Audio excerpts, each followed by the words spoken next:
All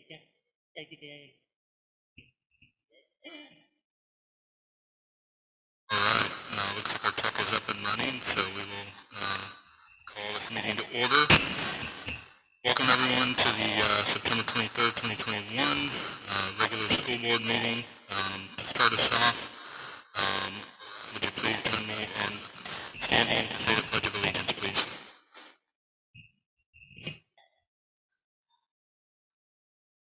I pledge allegiance to the flag of the United States of America, to the republic for which it stands, one nation, under God, indivisible, with liberty and justice for all. Thank you, everyone. Next item on the agenda is a review and revision of the agenda. Do any board members have any revisions or changes needed? All right, seeing none, we will move forward. Next item on the agenda is our district vision statement. And Director Richardson, would you read those, please? Yes. A mission statement. Graduating all students to be college and career ready. Challenging, inspiring, and empowering them to be healthy and productive citizens. Our vision statement. North Wasco is a premier school district. We provide students a rigorous and relevant education with schools performing academically in the top 5% of the nation. Our students are inspired by a talented, innovative, and highly effective staff that values continuous professional growth. Our district graduates citizens who are ethical and motivated to achieve their limitless potential. North Wasco is fully embraced by the community, reflecting its health and well-being. Thank you, Director Richardson. Next on the agenda is our student and staff recognition. Mr. Schimmel, I believe that's you.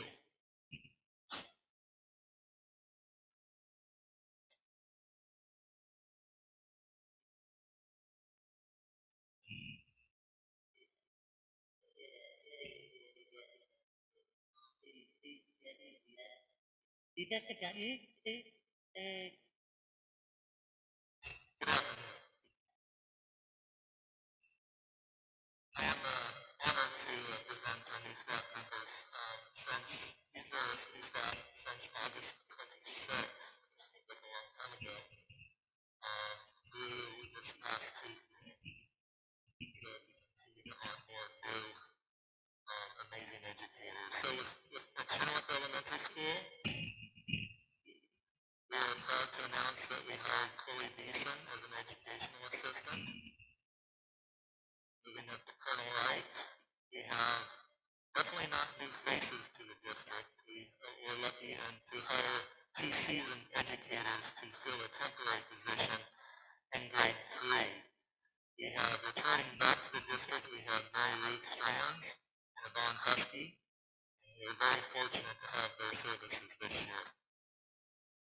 Over at Dry Hollow, we have 2 educational assistants.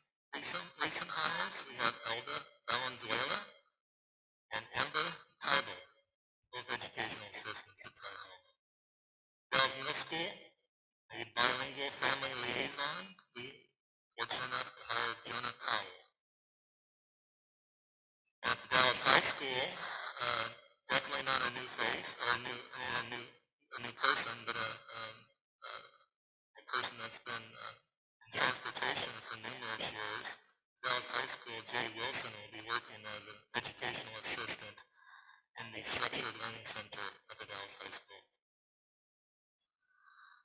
In operations, although his paycheck will say Sodexo, we have Doug Rice, Director of Facilities. He works for Sodexo, but really he is a D21 employee through and through. So welcome to Doug. And then also Enrique Reina in maintenance, our maintenance department. So filled a couple of positions there recently. And over at Watauga Campus, Nutrition Services, Carolyn Kerr will be working at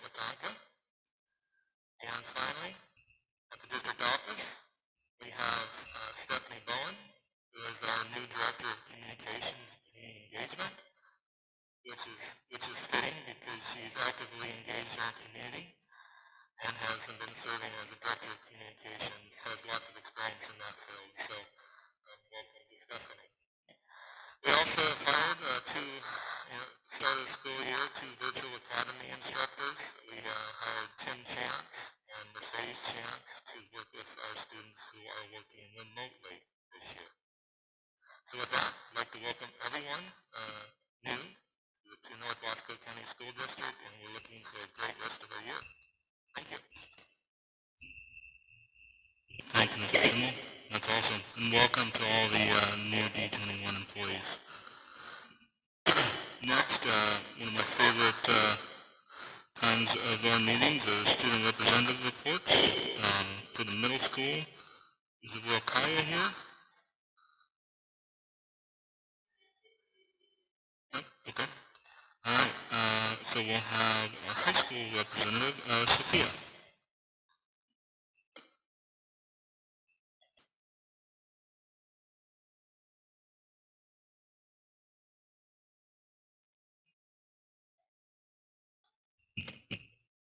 Hi, I'm Sophie. I am the ASB Executive School Board Rep at the Dallas High School. So at the beginning of the year, we had registration, and if you came in person, you got your ASB card, but most people did online, so not a lot of people came to that. We had the link at the beginning. We had link training before school. That was a 2-day training. We had the extra day on the 13th. If you didn't come in for your ASB card, you had club fair at the first week of school. A lot of people came to that. We had the gym revamp, still in process, then the pavilion. We have the certification of a midnight summer dream rehearsals for later this school year. That'll be fun, you guys should come. Then we have the freshman elections recently, and they're going to be appointed probably in the next 2 weeks. For the club fair, we have some new clubs, the hiking club and the culture club. And as far as ASB goes, we have activities every Monday and Friday. Those vary depending on the week. And we have music videos in the making for the pep assembly for homecoming. That's it. Thanks so much, Sophie. We'll try and get out to the midterm race game. That sounds fun. All right, next on the agenda is a public comment period.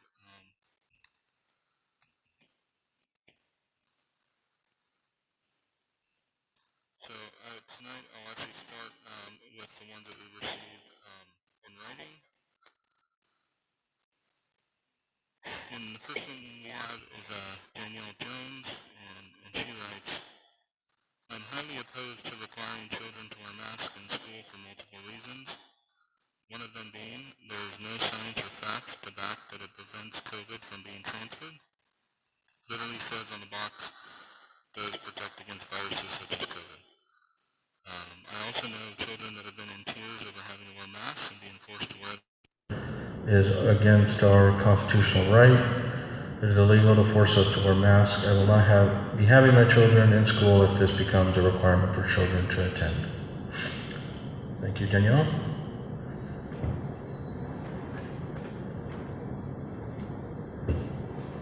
Next we have from Robin Malone, and she writes, this email is to address the question of mask mandates for all-day mask coverage of children while attending school. One, there are multiple peer-reviewed studies that oppose mask wearing as a prevention method of contracting COVID-19 or other similar communicable diseases. In fact, it is suggested that wearing masks contributes to an influx of bacteria and can increase viral load. Two, it is psychologically an impairment on children to be segregated, masked, and or silenced, which is not beneficial in this crucial stage of development. Peer interactions, developing friendships and relationships, and trust and authority. And number three, technically the following law applies, and she cites ORS 163.187, and she copied the whole thing in here, and it's regarding, let's see, it reads, a person commits a crime of strangulation if the person knowingly impedes the normal breathing or circulation of the blood of another person by blocking the nose or mouth of the other person. Subsection 1 of this section does not apply to legitimate medical or dental procedures or good faith practices of a religious belief. School is not authorized to apply medical procedures and is not acting in good faith of a religious belief. Notwithstanding subsection 3 of this section, strangulation is a Class C felony if B, the victim is under 10 years of age. Aside from the technicality of an Oregon law, there is no scientific evidence that children are at great risk from the coronavirus, and historically, the activity of all-day mask wearing did not occur during outbreaks of the flu virus, colds, or hay fever. If the concern is for the welfare of the admin staff and teaching staff, then A, the teacher staff can wear a mask all day. B, the teacher staff can have a plexiglass around his or her desk. C, the teacher staff can choose to pursue immunosupportive measures, shots, etc. It is better to have regular, consistent hand washing stations, hand sanitizer, desk sanitizing, etc. for all the students, teachers, and staff for prevention and safety protocol. Respectfully, Robin Malone. Thank you, Robin. Next we have one from Tiffany Wolf, and she writes, Caleb Blaylock. And it reads, my name is Caleb Blaylock, and I am a freshman attending the Dallas High School, and I have something I would like to address. I know I'm not the only one who owns this opinion, so I hope to speak for my peers as well. Masks are a nuisance in school. We have to wear them for hours on end. My mouth gets all sweaty and I develop a rash.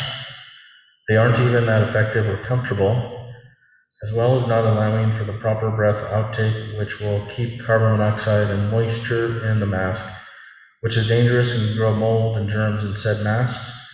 It was also brought to my attention that we are not allowed to wear masks with actual filters in them.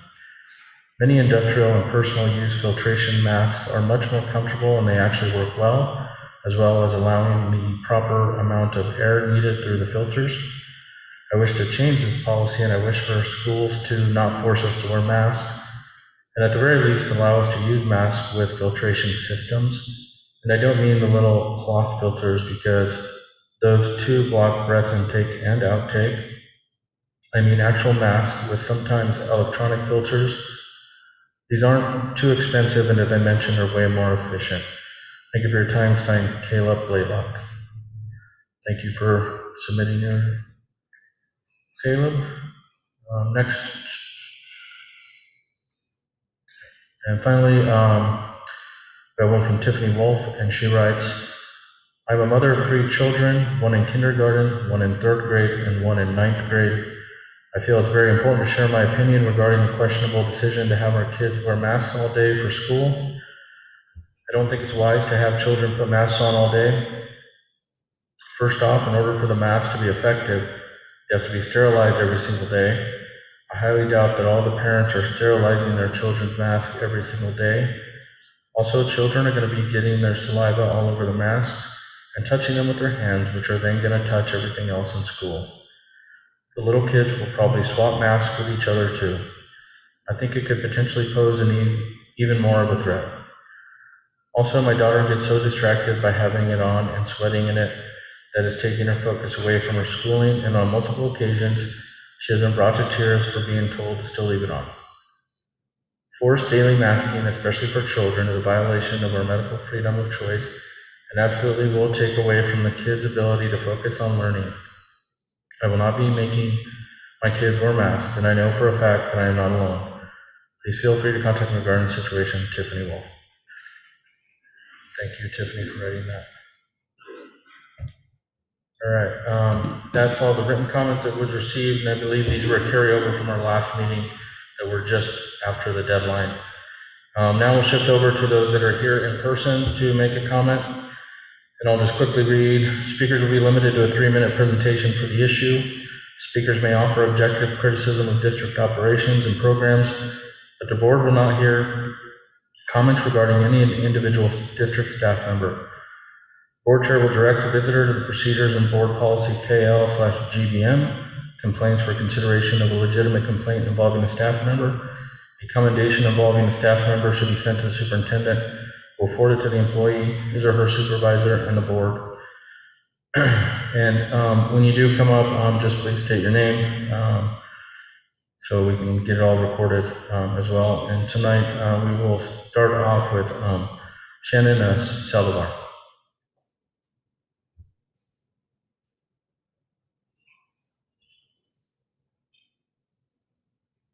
Thank you. My name is Shannon Saldivar. I'm a parent of a third grader here at the Wasco County School District. And I just wanted to say thank you. I want to say thank you to the board members. I want to say thank you to the teachers and the support staff. I want to say thank you to the administrators. I can't even imagine how challenging the last year and a half has been for everyone. I also want to say thank you for doing everything you can to keep our children safe in school. I really, really appreciate it. I appreciate that my daughter wears a mask to school every day. I appreciate that the teachers and the support staff wear masks to school every day. It's part of the reason she's in school, and if that weren't the case, I don't know that we'd feel comfortable sending her, so thank you.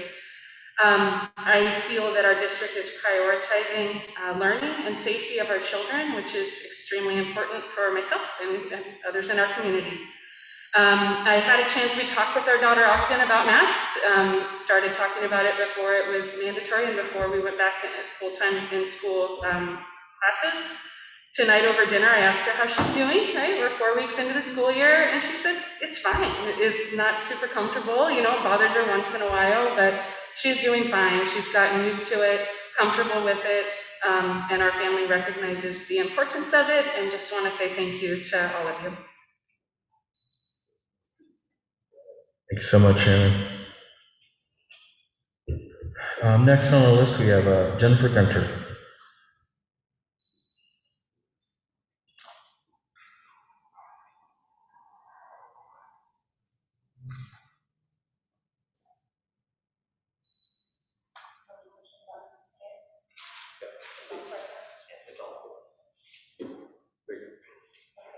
I just have a couple just direct questions. For the federal COVID-19 grant money, I guess that was, distributed with the government throughout the United States to all the school districts, do you guys, and maybe you can answer this here and for everybody else at home watching, do you have an allocated spot that you are posting what you're using your COVID-19 relief funds for? Obviously all these numbers are public on the Oregon Department of Educational website. We can see what you get, how much you get, all those things. Or because we, as a community, own the school, right? Like we're all employed, we pay our taxes, all those good things.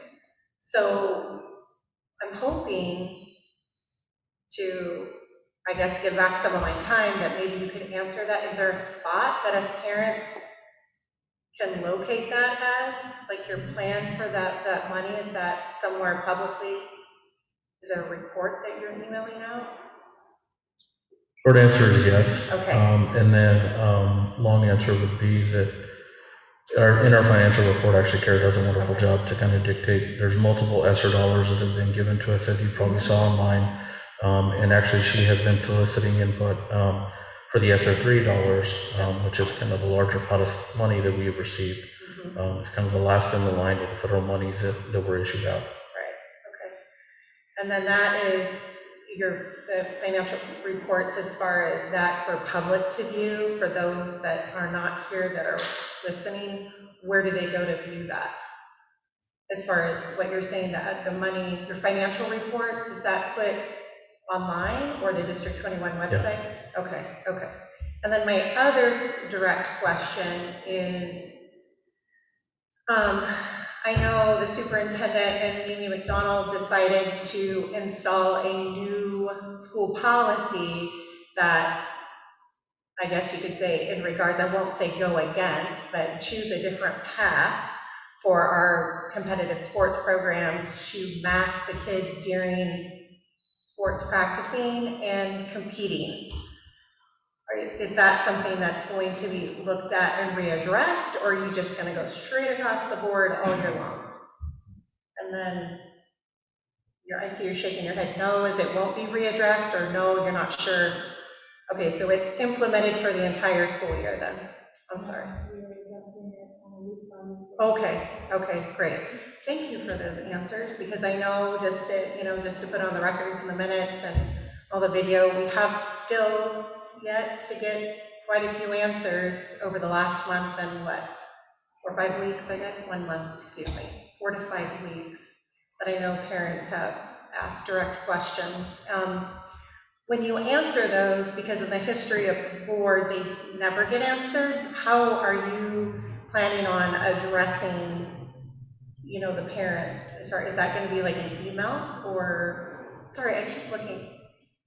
I like to look at people when I talk, and they're always looking at me, so I rotate. No, that's a great question. So, I mean, I will say in the past, at least my experience on the board has been most of the comments or questions have been very personal in nature, and a lot of times, parents will be directed to an administrator or teacher or other staff member to kind of have their answer. As of late, and I would say over the last month of August, we received some that are more general in nature and kind of applicable to the wider body of our community.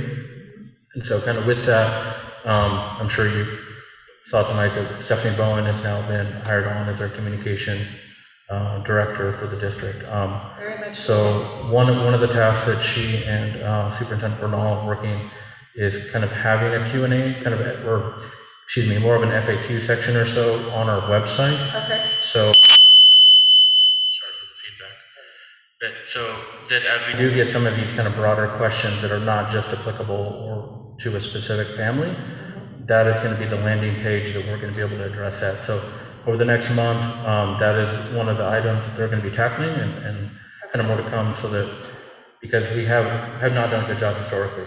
I mean, I will admit that. Right. I've seen that myself, and we know that communication is one of the areas of improvement, and that's why we're so high on just having Stephanie in our district now to be able to kind of update and kind of get with the communication time, so to speak. Okay. And so just to reiterate, per se, you're expecting within a month to start implementing some of the answers to those questions. Order is respectfully per policy BDBH on public participation in board meetings. The board will take no action on an issue that is not listed in the agenda until the next board meeting in order to give the board time to research the matter to decide upon a course of action. I think it's generous to reply about the general information and where the public can find that, but if we're being asked for specific action, we deserve some time to do some research and respond as a board. I'm confused on the specific action. You mean your action to communicate with the parents publicly? I'm just to be very specific to what your last question. My last question on a projected date to respond to the parents that duly elect everybody into their positions. Okay. And then also just to reiterate, so everybody else can hear, is that Superintendent Bernal said that she is reviewing the competitive sports mass on a week-to-week basis for everybody else to hear. All right, guys, thanks. All right, thank you, Jennifer. Yeah. And lastly, we have Rob Schwartz.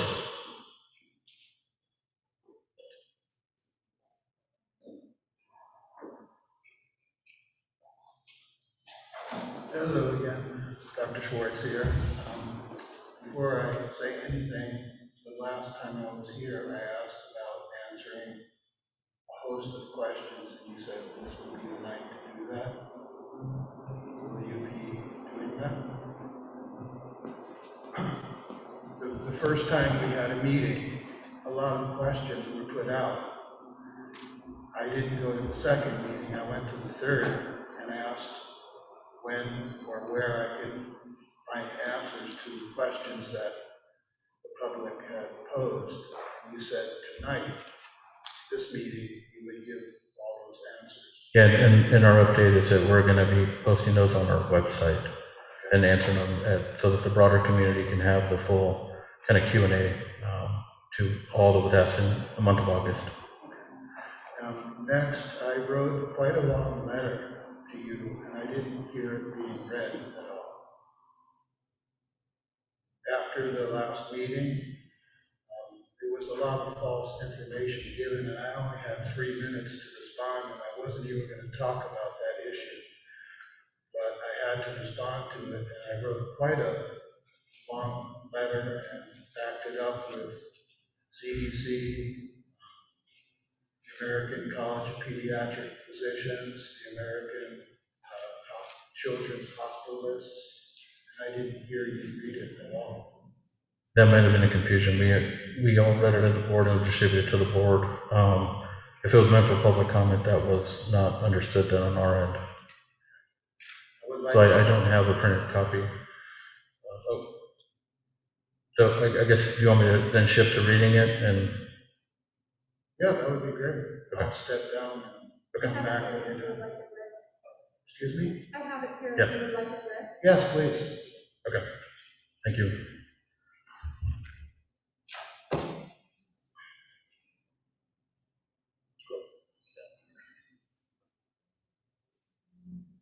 All right, so this is the written comment from Rob Schwartz.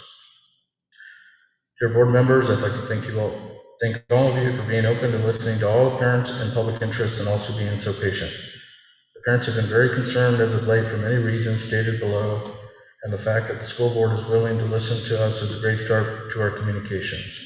I hope this continues and we can work together to solve some controversial problems. It seems like we have established a healthy and respectful dialogue, unlike so many meetings I have witnessed on the news. To refresh your memory, I am the one physician that did not take the party line, so to speak. I like to view myself as a person of reason and view all information before voicing an opinion. I have practiced medicine for 47 years and like to think I have some wisdom when it comes to caring for my community. I spent the first 10 years as a paramedic in urban Portland. Following this, I had a medical practice in family medicine, obstetrics, and urgent care in Hood River for 10 years. I have spent the last 27 years in the Dalles, also practicing family medicine, urgent care, and anti-aging aesthetic medicine. I could have retired many years ago, but my belief is to give affordable care rather than unaffordable care so that all people can have access to medicine and health. I practice medicine knowing that it is an honor to look after a person's well-being and to give them the respect and dignity that all people deserve. That said, I write this letter both to give you some observations that you may have overlooked and to correct misinformation that you have definitely received. I will be as brief as possible as I know your time is very valuable as we near the opening of our schools. But as with most things these days, time is of the essence. Before making the following statements, I would also like to make an observation that has philosophical overtones. People love our state. It is so beautiful and pristine. The cities are fun and smallish, and there's so much to explore. But once here, they seem to forget why they came. It was great before they came, but now they want to change it for the better. I think taking a step back before rushing to change what was once so great might be a good idea. Once something changes, it is often extremely hard or even impossible to reverse. Portland is a prime example of what was an amazingly fun and safe city, now just another West Coast city of homelessness, gang and drug activity, and activism, but I digress. I first and third out of the three latest meetings, with the last one seemingly overrun by physicians from NCMC. What struck me as odd, besides the misinformation that you were given, was how the physicians reacted to the non-physician speakers. I noticed that everyone clapped at every person who spoke, but the physicians only clapped one of their own spoke. What does that tell us as a community? It tells me that the public respects everyone, but the physicians don't. Odd, isn't it? Some of the information you were given was grossly exaggerated and distorted. We were told that the Delta mutation is so much worse for children than the original version. I have attached a document produced by the American Academy of Pediatric Physicians and Children's Hospital Association that is current as of August 19th, 2021. It has a breakdown of cases, hospitalizations, and deaths among 0 to 18 years of age. To date, Oregon has had 4 deaths from 0 to 18 of children since the onset of COVID-19. Yes, the cases of positive have gone up, but it is also true that we are testing many more children than we were prior to this. The rate of hospitalization compared to 1 year ago before the Delta variation has gone from 1.7% to 2.0%. But the hospitalization rate has gone down from 2.2% to 0.8% in 0 to 18 years old. Again, we are testing many more children than we have in the past. We have had no childhood deaths in Wasco, Sherman, or Morrow counties due to COVID-19 since statistics have been compiled. We have had several child suicides and drug overdose deaths in Wasco County this past year.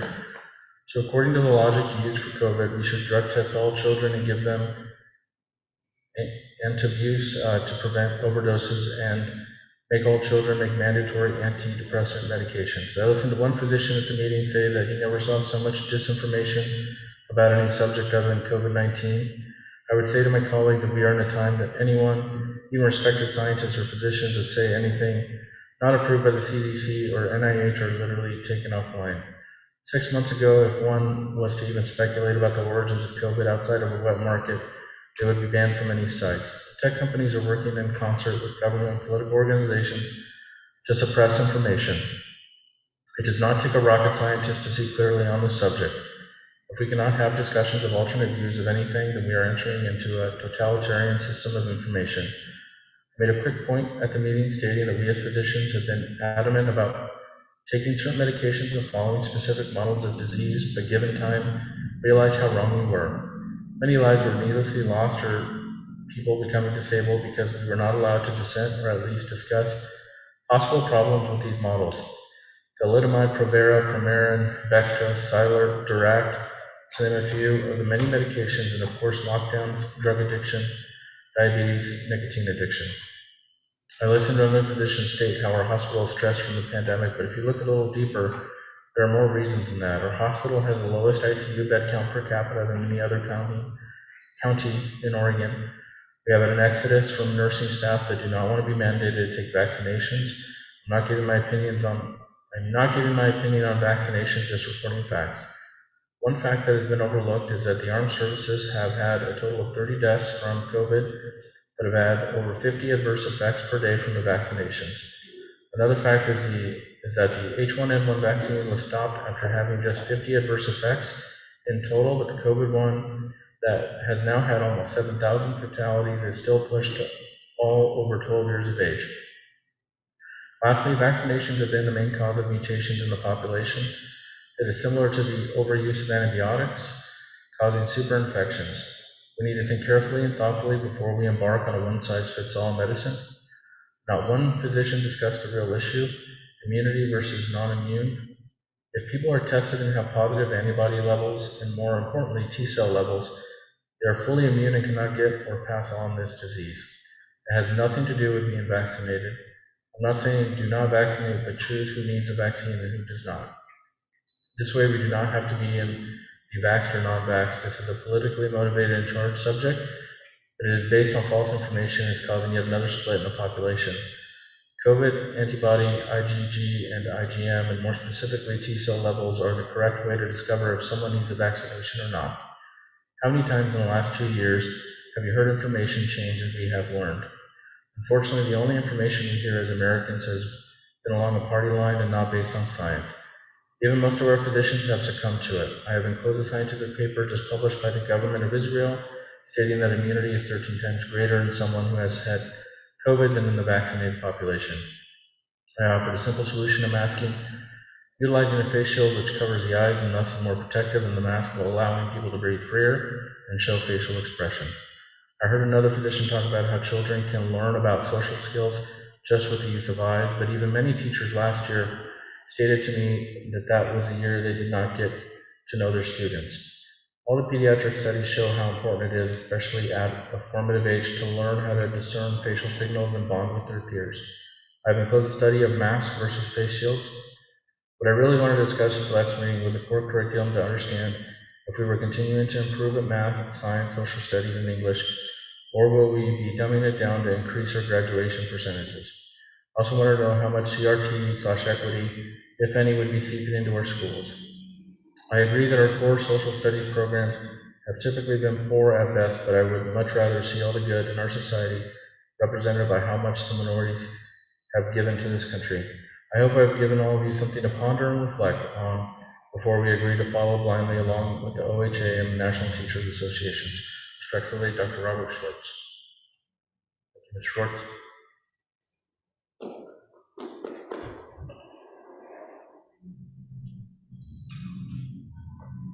All right, and that concludes our public comment portion for tonight.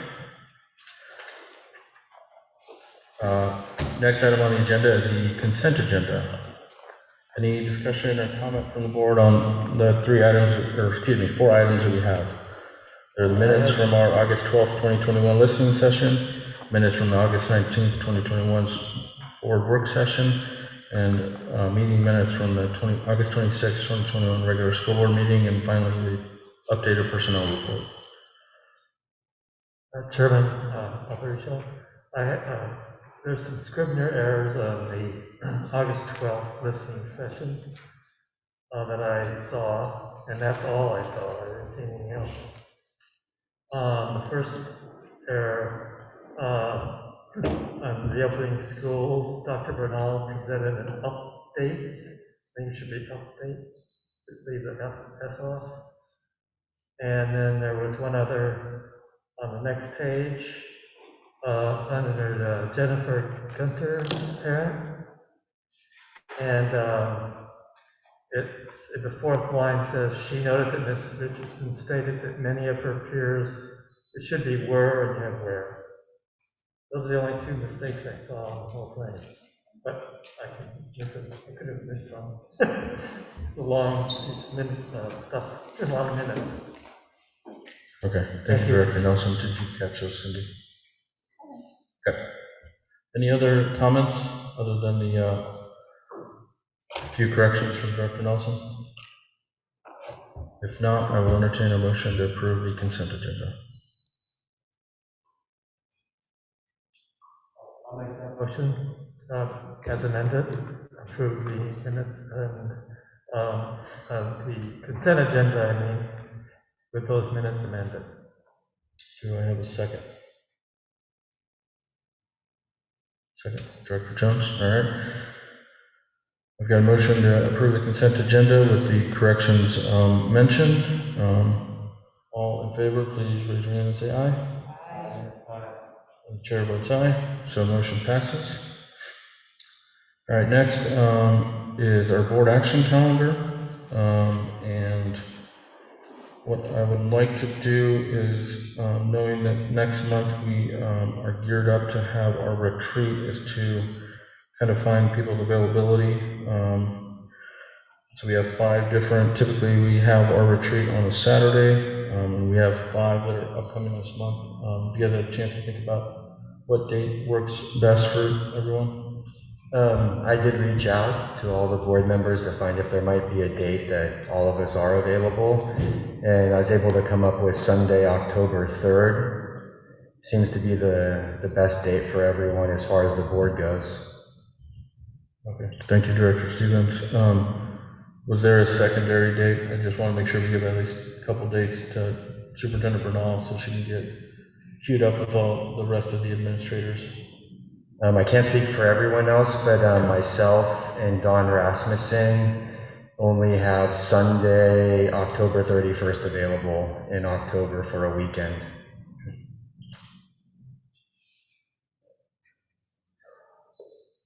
So I guess we'll work with those couple days. 3rd and 31st, a couple options. Okay. Thank you all for that. Any just update or revisions needed to our calendar there? Looking through September, which we're in, and then ahead to October. And just a note on October is when we'll have the Division 22 report presented to us. See nothing? Okay, if you have any items, I know Director Rasmussen's already reached out to me with some requests for agenda items on the retreat. So if you have any, just please email those to me directly, and we'll get them into the agenda. All right, next item, discussion around legislative advocacy. Now, I don't know that we have an update today on that. So we'll keep moving forward. Which leads us to item 10, our school board subcommittee reports. And we do have one from Treasurer Thistlethwaite that I will read since she was unable to attend today.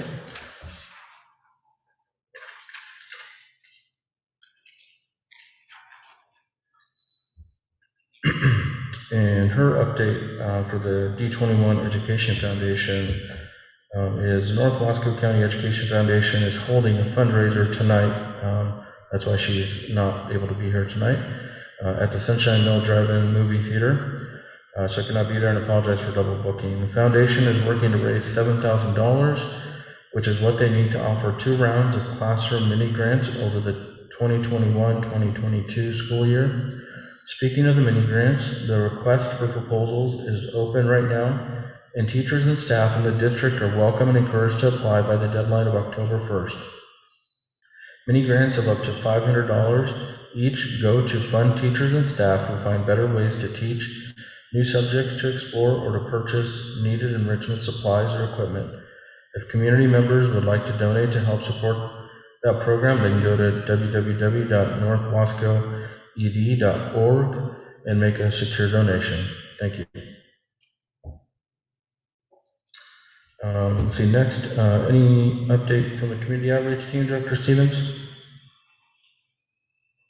Last month, Mr. Hagee had to cancel the meeting due to COVID issues, but this week, we're going to have a meeting tomorrow at noon. Okay, so more to come at our next meeting. Thank you. Director Richardson, any update from the Wellness Committee? No meeting yet. Okay. Director Jones, any building facility updates? Okay. Director Rasmussen's not in attendance tonight. Director Nelson, any update or news from the Wasco County Forest Collaborative? I have nothing to report. Okay. And lastly, Director Stevens, any scholarship committee action? Those meetings will happen later down the road. Okay. All right. Thank you, everyone. Next, heading on to new business. We'll start off with presentations and reports, and first up is an update on Kirk's Gym by Ms. Carol Flask.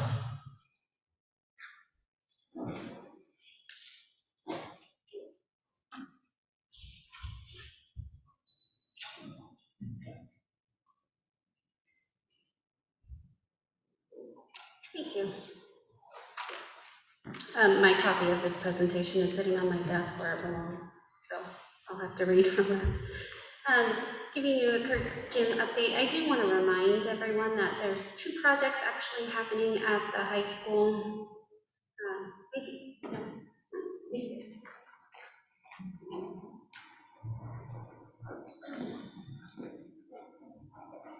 Thank you, you're very smart. There's a couple projects actually going on at the high school. One of them is right next to the gym, and that's the project that actually the student talked about, which was a pavilion update. We leveled that area and put some concrete there, but there are 2 different projects going on, so don't get those confused. And you may notice that the obstacle course with all the climbing that was outdated has since been removed. So this particular project is related to the gym only, just clarification. So this first one is the original schedule. I think there's some perception that maybe the project's behind, but it's actually not behind schedule at all. The original date for the seismic work itself was projected to be done by October 18th. This is the first schedule that came out in June. The next particular slide is the new adjusted schedule. These are the items that are still yet to be finished. I'll go through a quick list of it, but the only items that have been added were non-seismic related, I would say. They were additions, so that would be the heating and cooling unit, adding the concrete at the front, redoing that because that has since been quite challenging, so we want to make that safe, and then adding windows. So part of the delay on the windows was kind of part of the seismic project, but it's funded by the district so that all the windows are new and it's appealing all around the gym, but those windows are actually a part of the issue is supply chain issues. So the heating and cooling units and those exterior windows are a little delayed, but not any fault of the contractors. So the size of the courts itself is actually scheduled to be finished by 10/22 on this, and it's really small. I know it's difficult to see, but on the next page, so the project's on schedule. I just wanted to keep that in the additional time for the heating and cooling. I just said supply chain issues. So tentatively, hopefully by October 22nd, all of the interior work should be finished, and we're hoping to have all of the heating and cooling duct work also finished by then. So the inside of the gym itself could be used by 10/22. Then the additional work will be finished in December. She's on it. So the seismic work that's still in progress that will get finished is the FRP, and I just had this, but essentially I'll show you a picture on the next one. And then there's stucco work over and those are on the exterior of the building. And then the clear story windows you can kind of see on the inside of the gym on the outside, which sounds kind of silly, but I'll show you a picture. And then the things, just to remind you, which I just said are added to the list, are the replacement of the windows, not on the top part, but on the lower section, the concrete, the heating and cooling, and we're going to paint the front doors, not replace them, but I think if we paint them, they're going to look stellar. So the next one, this particular one is the FRP work. Fun fact, if you really want to know, I had to learn why this is being constructed this way, but they put that FRP in, Jose, you probably know all this, but in layers, and it actually stabilizes the outside of the building. It's kind of neat, pretty fascinating, but you'll see the work on, if you ever drive by the gym, that it's between all the windows and all the way around the gym. So that work is being finished up, and then there's a stucco work that has to go back over that, and then the exterior of the building can be painted. It's just fun information if you ever wanted to know. This is the roof. I'm not sure what it looked like before, but they're working on it, and they're steel reinforced. They will have the roof all set up for the new heating and cooling units. There's 4 units that'll go on the top, and they'll have it ready, and they'll just drop them in, hook them up, and go, hopefully, when they get done.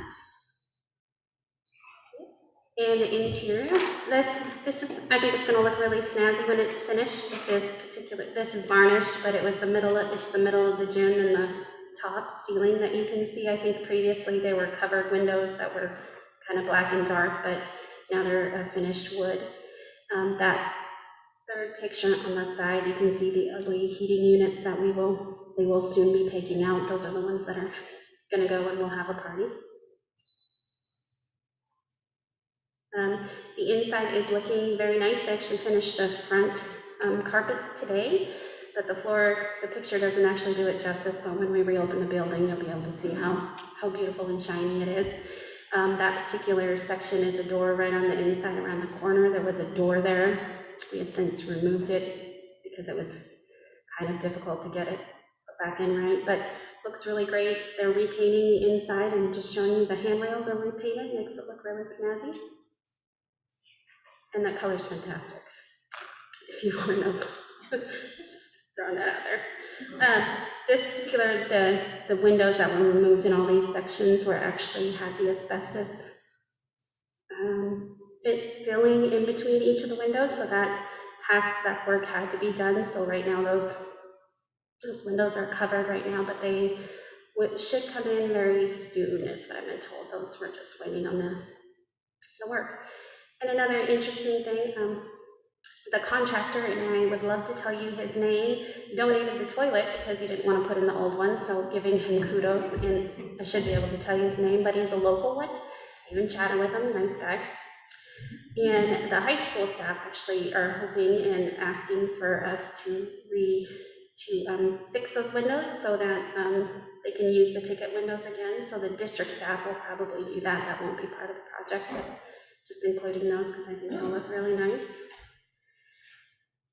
So again, just recapping, they're on track for mid-October.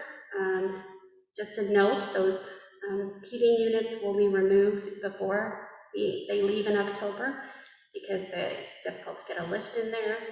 So from the time of mid-October till December when the heating and cooling units go in, there won't be any heating or cooling in there. There are fans, so there's ventilation.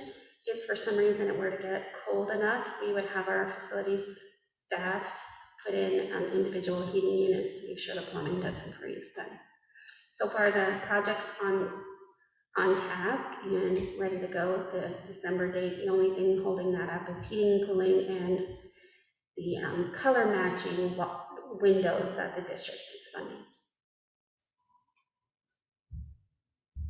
Awesome, great update. Any questions from the board? I have one. Director Nelson? Kara,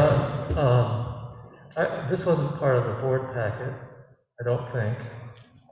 Could you send that to me so I could read? I can't see it very well from here. So just put all those details. Yes, absolutely. I just sent it to Cindy today because okay. I wanted to get you the most up-to-date stuff. But yes, I will make sure. I will ask Cindy to send it. Thank you. Thank you. Any other questions from the board? Well, great progress, Kara. Thanks for sharing that. We're excited to see Kirk's coming back to life and can't wait to get our sports teams back into that awesome facility. Next on the agenda is our superintendent's report.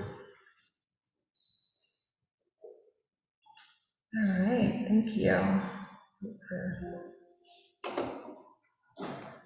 our presentation to come up. All right. So I thought I'd share a little bit about how it's going with the reopening of our schools. We've now been open almost 4 weeks, which is exciting. Have a really great reopening. We reopened on August 30th. And so far, our total student enrollment is 2,793 kids. We have 2,681 kids attending for in-person instruction in grades K through 12, and we have 112 students attending in our virtual academy in grades K-12. And this is just a quick snapshot of our total enrollment and what it looks like by school. With our kids attending in person and then our kids attending in virtual. And after my presentation, Kara's gonna talk about her financial report and then she'll get into more detail about what our enrollment looks like at a more detailed level. So some of our successes, we are fully reopened. And as of yesterday, we had not had to have any kind of closures, but we have had to have one classroom closure. But we have not had to close any schools, nor have we had to close the district. Our schools and staff are creatively and successfully implementing our safe learning environments. We've not had any in-school student transmission to date.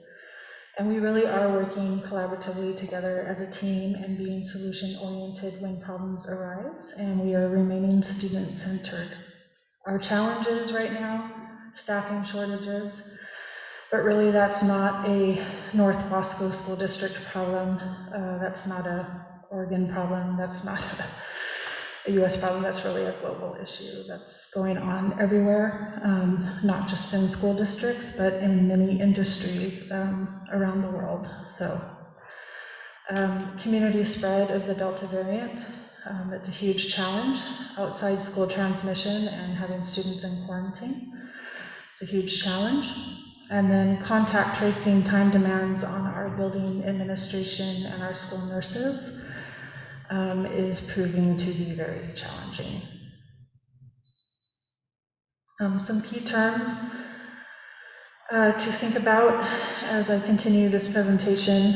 A positive case means a person who has tested positive for COVID-19.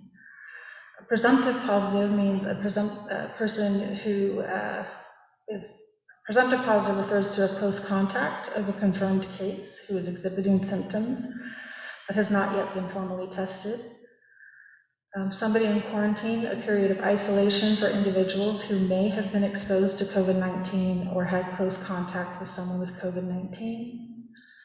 Close contact, individuals who were within 3 feet, that would be students, and for adults it's 6 feet, of an infected person for an cumulative 15 minutes or more within 24 hours, starting from 2 days before the onset of illness.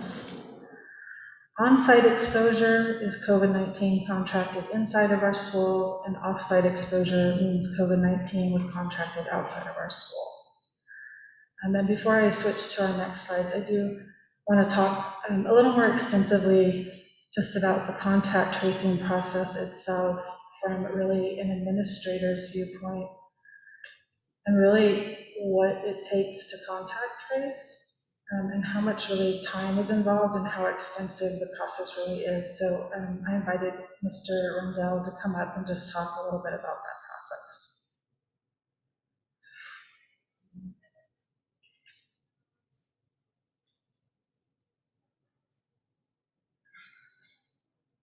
Good evening. Anytime we are notified as administrators, either ourselves or health department through a parent reaching out to the school or sending a potentially symptomatic student home, we have a pretty scripted process, and it's fairly straightforward in terms of what we do. Where it can become time consuming is the number of close contacts. This has been particularly challenging at the elementary level where students aren't eligible to be vaccinated at this point. So all students who are eating breakfast within a classroom are generally within 6 feet unmasked, which can be a challenge to kind of go through, contact trace those with classroom teachers. Essentially, it starts with letting the HR director or Dr. Bernal know, gathering all the logs, looking at student attendance in our school, as well as the building logs, and then at all the elementary schools, the lunchrooms have numbered spots where students sit. It's another time they have to be unmasked when they're eating. So students that are eating next to each other are considered close contact. Our lunchtime is longer than a few minutes, so it's 15 minutes there and there. And that's been really helpful to have a numbered system to figure out close contacts quickly. Teachers have a chart that we can look at. And then we, from there, start looking at when individual symptomatic, going back 24 hours, looking at where students sit. Chenoweth, the cohort is eating outside, so that kind of adds to the complexities a little bit. But we're able to have space to only have 2 classrooms in the cafeteria. We look to see if they have siblings that attend the school. Do they ride the bus? If they ride the bus, we contact the transportation director. She checks routes, how long are students on routes. Students are sitting in assigned seats on buses, so we know where those students are at. And then we call parents and let them know that their student might have to quarantine for an extended period of time. Just anecdotally, we've done this a fair bit recently, and we're learning information from parents that is not being reported to school. So calling and finding out that some of their students are close contacts to a family member that is positive, and then we have to double check those and make sure those students haven't been in school. So it's been most of everybody's day, I would say. At the secondary level, students and adults in the building who are vaccinated are not considered close contacts. If they're vaccinated, it's just recommended they get a test 5 to 7 days after potential exposure. So this is pretty straightforward, but it can grow exponentially depending on where the student was, how long were they there, which specials they went to. That's kind of any kind of questions or.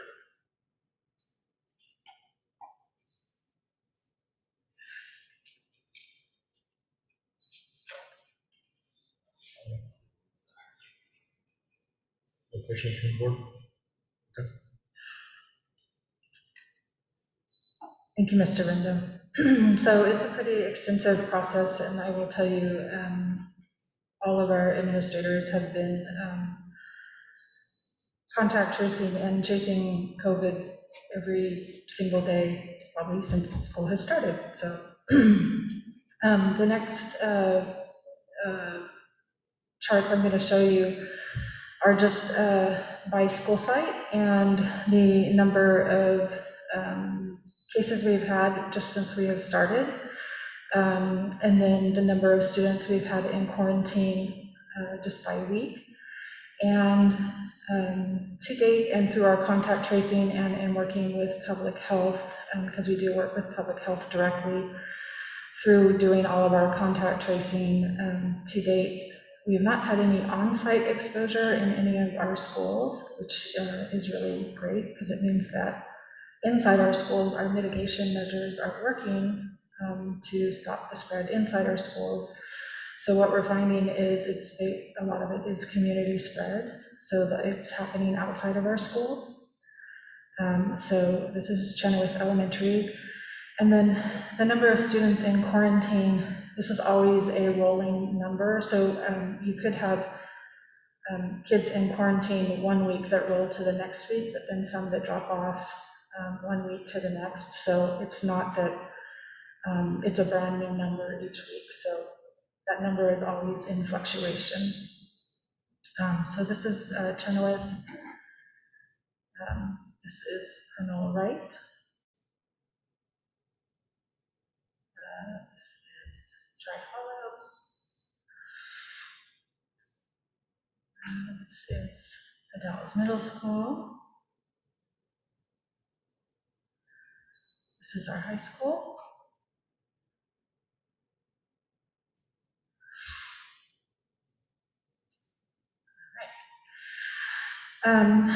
And then in terms of our communication efforts, and as I said, we've been working closely with our new director, Stephanie. So beginning next week, what we're going to begin doing is beginning the week of September 27th. So all D21 families will begin to receive a weekly notice from their student's school with COVID case information. So every Monday, all families will get a notice from their school that tells them the number of case counts and students in quarantine. So they'll get that notice on Monday.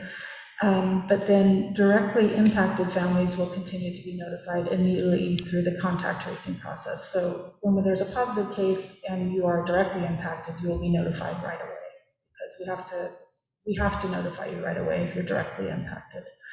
But non-impacted families will get the weekly notice of what's going on at their school. And then going live on Monday, we also will have our COVID dashboard that will be updated on a weekly basis, and that will be reporting the COVID information for the entire district as well as what's being broken down by school. And then also, our website is currently being updated on a regular basis to include the most up-to-date COVID information to assist and support families. And there's a link there to our website.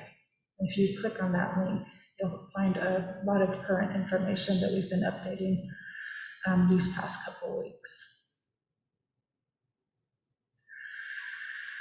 And then one of the additional mitigation measures that we are taking on to help support keeping our schools opening is optional on-site COVID-19 testing program for kids. And this will begin the week of October 4th. This will be the Abbott Binax Now rapid point of care test that can be self-administered. This is a shallow nasal swab test that gives a 15-minute result. This is an opt-in program, so parents have to consent and opt into the program. We will not test without parent permission. And when kids are tested, parents will be informed when their student is being tested. And currently, we would only test in 2 different scenarios. And that would be if a student developed new symptoms of COVID while at school, or if a student is exposed to COVID-19 in a school group and the local public health department recommended testing. And we just sent home, schools are in the process of sending home those notifications to families in the consent forms, that again, parents have to opt in for that program. This is a really good visual for parents, and we have this up on our website. Just a good reminder if parents are wondering, should my student go to school today? And so there's the questions above. Has your child been in close contact with someone with COVID-19? The answer is yes. Take them down, keep your student home. consult with your healthcare provider or school nurse to find out when your student can return to school, and then kind of walks them through the diagram and helps them figure out whether they should send their child to school or not. And lastly, I would just say we really need everyone's help and support. Just a reminder to our families, please keep your student home if they're not feeling well or exhibiting symptoms of COVID-19. Please contact your student's office to inform us of any positive or presumed positive cases of COVID-19 in your home. We are finding more and more, especially when we have students that are out, when we're calling home to check on the student or why they're out. We are getting reports of families saying, oh, well, somebody has tested positive in our home and we weren't aware. So anytime, we would greatly appreciate that information because it helps us. And then please reach out to your child's school with any questions or concerns related to COVID-19 assistance, or you can always visit our website for more information. That's my report tonight. Are there any questions? I have a question and a comment. We'll start with my comment.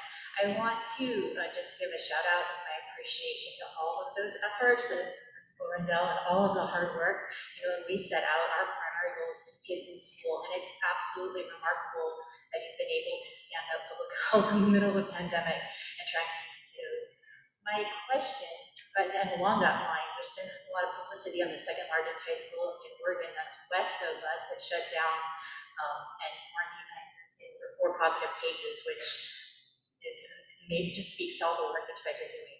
My question is, Superintendent Bernal, you didn't comment about educational continuity when these kiddos are on quarantine. Could you talk to that? And actually, at next month's board meeting, we were supposed to speak to that tonight, but at next month's board meeting, I'll be bringing to you all of our plans of what we're doing with those kids. We do have all of those plans. We already are working with kids who are in quarantine, and also what we do in the event of a class closure. So next month, Scott Whitbeck will be presenting on all of that information.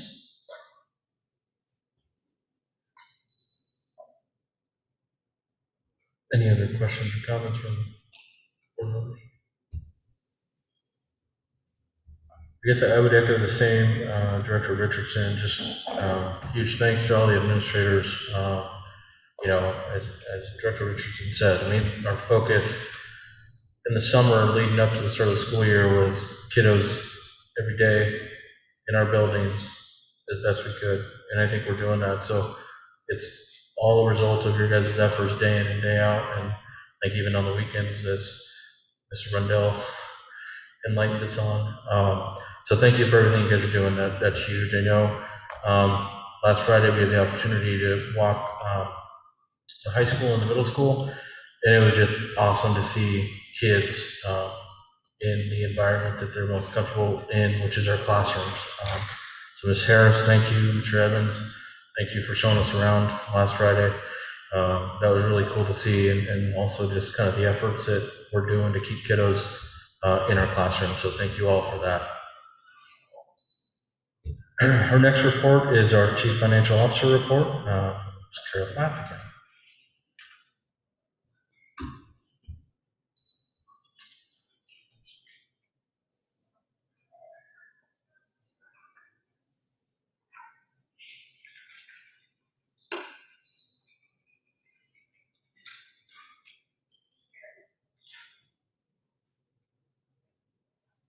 Can you hear me now?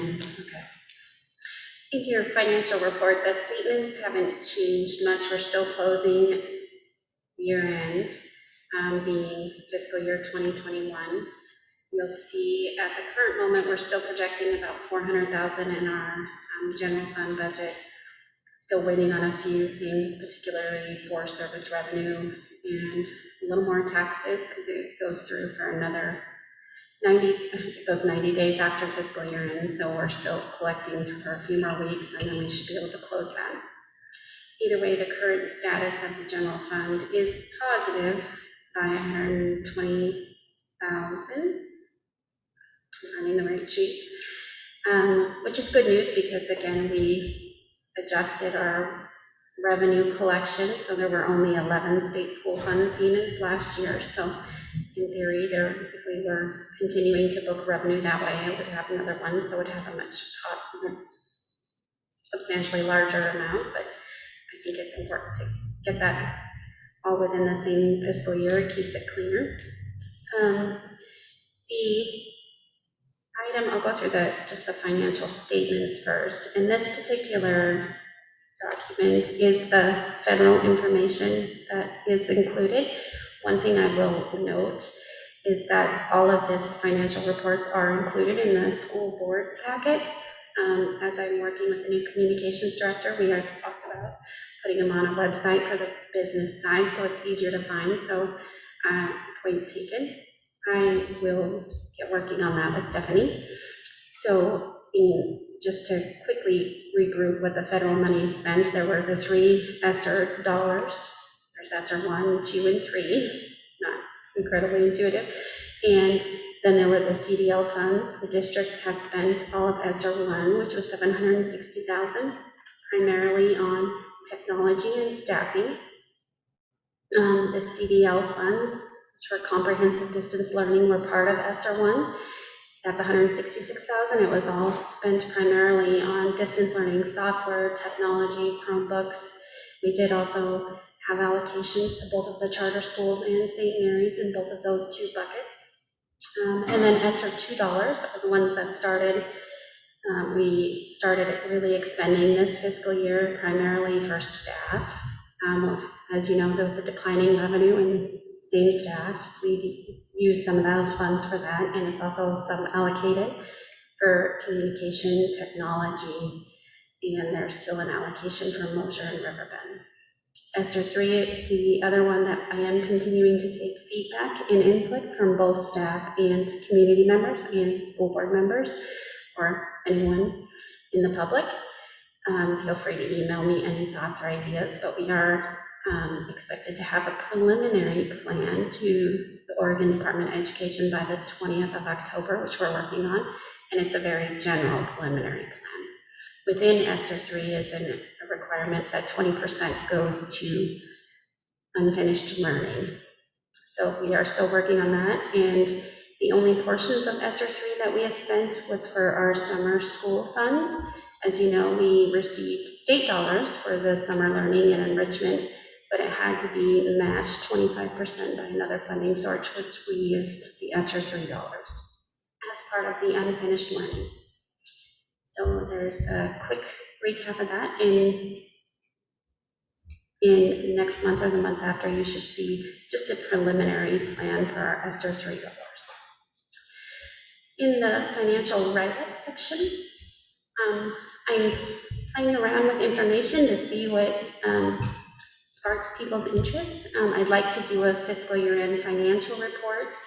I'm kind of nerdy that way, but I like to get input and feedback on what it is you like to see. So this particular month, you get general fund expenditures by the type, and I gave you a percentage just so you can have an idea. For kicks and giggles, how much we spend on elementary schools, which would include all 3 of our elementary schools, is 28% of our total budget. And just know that other is going to include administrative and things that you can't directly allocate there. And student services is actually special education, and Amy Hampton has taken over that area, but that's 15%. That is spent at all of the schools in all the areas. And so is operations. That would be our facilities, maintenance staff that are not directly working in one particular school. Not to get too technical. Charter schools is 7%. That is the amount of money that we collect and then funnel on to our charter schools on behalf of ODE and under our umbrella. Middle school is 12% and high school is 19%. And I also included just what we have spent for grants. We have both federal money and state money, just if you're curious. Some of them you might know we have long-term care and treatment funds, which is housed at the Wetumpka campus right now. And Norcor has the JDEC program that Principal Evans oversees. Just in case you don't know those two terms, there's different ones. These under the state grants on page 2, the K-8 summer school in 912 is the state money that we spent last year. We're still wrapping up those final payments, as well as the student investment account. And I'm keeping on just the academic programs because you can, as we wrap up the final expenditures, it'll roll over into 2 fiscal years. So after we're finished closing all of those grants, I'll include how much we ended up spending on those areas. And as a note, in the K-8 program, because we were able to do summer enrichment, we also partnered with the Dallas Art Center and helped fund some of their scholarships for students. So that we just wrapped up, and that was another 54 students that we helped them fund for their, they had weekly art camps, which I heard were phenomenal. And then again, the federal pandemic relief funding, just a note where to find the resource and information about it from the state. And then again, I'm taking feedback, questions. And then keeping on the last page is just, again, a recap of how much we expended in each of those areas and just a very global picture of that. Any questions, comments on financial information? I kind of went quick. Any board member questions? So on the child care issue, K through 5, that wasn't, we didn't have staffing, so that didn't happen, but was there a demand for that? Well, both of our summer school went, I can't remember exactly the hours. We didn't hear any feedback that there was concerns with that I'm aware of. Yeah, and we didn't use that because we had a difficult time filling the summer programs with staff. So I didn't hear any feedback that there was an issue with that. I wish we had been able to hire people, but we couldn't. That's good to know, yeah. Any other questions?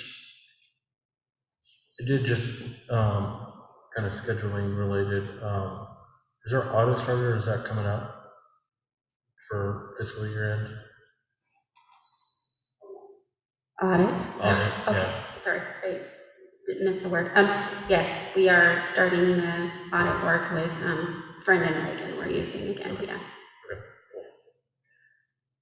That's all I have. All right, thank you so much. I will give you quickly enrollment. Oh, okay. Unless you want to send me back in, that's okay. No, that's. I won't take offense. Go for it. So enrollment, this is your first one, it's actually September 16th is the date, not the 22nd. I'll get that corrected on the next one. The enrollment for the district on that count date was 2,793. If you compare it with, I put our last June count was 2,722. So that is an increase of 71, which is good news. We're happy to see students back. Still compared to the peak, which was the beginning of the year last year, ending of the year before was 2,928. So we're moving in the right direction, which is really great news. The second page, just the only note I'll make, it gives you, grade level comparisons. We did have, these particular numbers are after the 10-day drop no-show status. There were 60 students we had on the list to come, and we had to drop because of they didn't show up after 10 days. The Virtual Academy, as of this date for K through 8, we're 67. We checked yesterday with our Virtual Academy, Nick Nelson, and they had 75 students, so an increase of 8. Just to let you know, and I'll include it for the next month, CES had 27 of them. Colonel Wright was 10, and Dry Hollow had 8 students in the Virtual Academy. And as a note, because I'm a numbers person, our budget is built on just the base, not with any of the weighted components, which is different, is built on 2,750.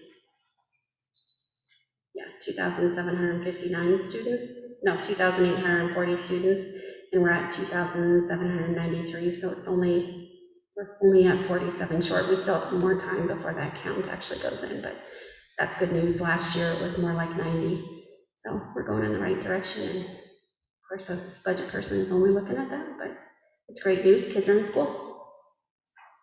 Any questions? Any questions?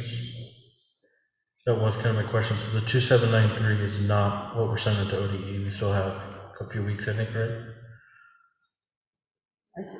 I believe that count comes in October. Okay. Okay, cool. And that's without all the weights, which drive a lot of other factors. Yeah, ADM. Okay. Yep.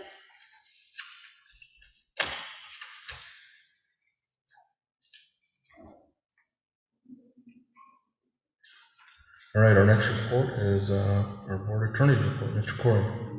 I don't have anything to report. Okay. All right, next we move on to our discussion and action items. First on that is our discussion around approval of the board operating protocols. So this is a yearly thing we as a board do. It kind of outlines kind of our roles and responsibilities in alignment with our superintendent, Dr. Bernal. No changes were made to it, so this is as we kind of finished it during last school year. If you guys remember, I think Dr. Richardson and Dr. Stevens, I think you guys were the only ones that had not probably participated in that, but we did update elements under communication in specific regard to social media. When we looked at it last year as a group, we realized that there was really nothing for board members tying us to any kind of conduct or anything, and so we felt that it was important that we have kind of the same standards at a minimum as we have in our policies for students and staff. And so, you know, in some regards, I guess we could probably argue that we actually are held to a higher standard. But having nothing in there, that's why last year we felt it was important to add those elements. And so last year, those were kind of new bullet points that were added to the protocols. But any questions regarding as presented the board operating protocols for this year?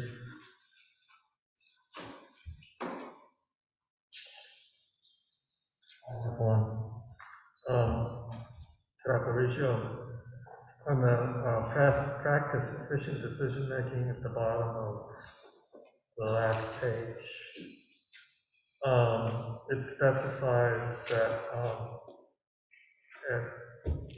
you know, generally we consider the meetings to be in the parameters of 6 to 8. And so if we have a particularly long meeting, I know that we don't really, we forget to do this, but you know, when it gets to be about 8 o'clock, that the board chair would ask the board if we had consensus, the chair had consensus to go on, just making that ask.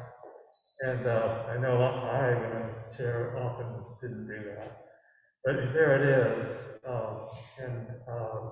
So I'm just saying, do we want to keep that? Do we want to change that? Have you thought about that? It's a good comment and good reminder. I'm okay with keeping it. I think it's a good reminder. As you said, I think it's incumbent on me to kind of be mindful of that as we have our meetings and have that check-in with the group, you know, as we approach the 8 o'clock hour to make our meetings run efficiently. But I'm not opposed to leaving it in there unless others think differently. Okay. Oh, okay. All right. Any other comments? If not, I'll entertain a motion to approve it. And then following, if it were to pass, then Cindy will route this through DocuSign so that we can all get the agreement signed.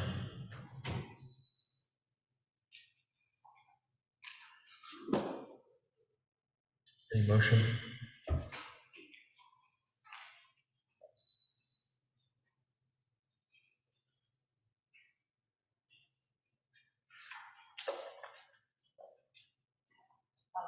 to approve the North Wasco County School District 21 Board Operating Protocols as written. Thank you. And second, Director Jones. All right, it's been moved and seconded to approve the board operating protocols as presented for this upcoming year. All in favor, please raise your hand and say aye. Aye. The chair votes aye. Motion passes. So as I mentioned, city will route that through us via email, and we'll all sign it via DocuSign. Next item is OSBA nominations. So we are into election season for OSBA positions, Oregon School Board Association. So the two that we have available to us are, one is on the Legislative Policy Committee, which actually I have been the incumbent in the past year, and then the other is the OSBA Board of Directors for a 2-year term, and that's both of these are for the Gorge region, and for that one there actually is no incumbent. Any interest in any of those on the board to represent D21 in the region? I'm interested in serving on the Legislative Policy Committee, Chair Russo. All right, thank you, Director Richardson. Any other interest in any of those? No? Okay. Well, I would fully, I guess, nominate Dr. Richardson. I think she would be a great person to have at that level on the Legislative Policy Committee. And it keeps us a little closer to the happenings in and around Salem during legislative session. So I think it's a huge advantage to have someone amongst our group to be involved with that. So I appreciate that. But I would entertain a motion from the board, because we do have to vote on that to make it official.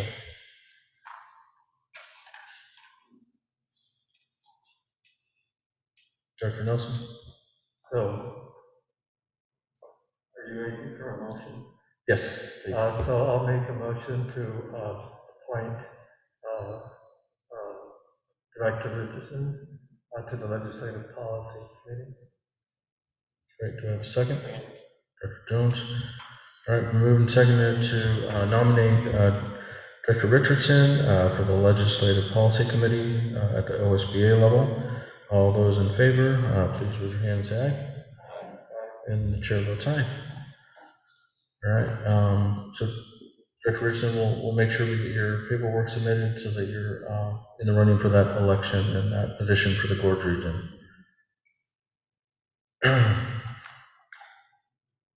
Let's see. I didn't hear any others for OSBA Board of Directors. I'm assuming no, there. Okay. All right. Well, that brings us to the end of our action items. And with that, I'd just like to thank everyone that stuck around for our entire meeting. Thank you all for coming out tonight. With that, I will adjourn our meeting, and we'll see you next month.